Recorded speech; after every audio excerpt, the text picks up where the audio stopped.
po. Magluto po tayo ng adobong tupa. Inisa ko na lahat po yung mga sangkap. Sibuyas, bawang, luya, saka sili. Ito. Ito po ay pwede na itong kan. Mabango na. So, luto na. Mayroong aroma na. So, lagyan na natin itong tupa. Ito pala yung karne ng tupa. Adobong tupa ito po. Okay. Yan. Ito.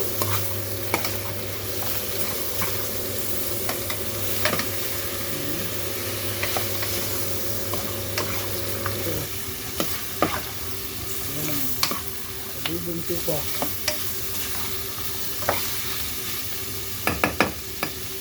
Tapos, lagyan natin ng toyo.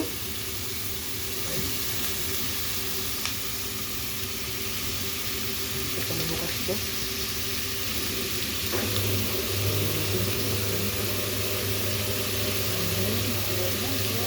Dito tayo.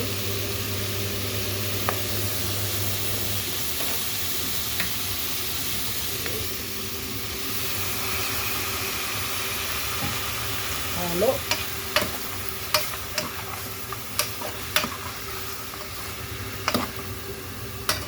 Suka.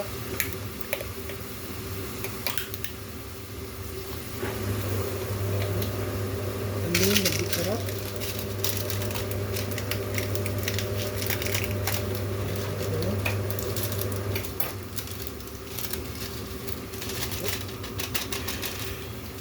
Kasi konti lang yung sili, kaya lagyan natin ng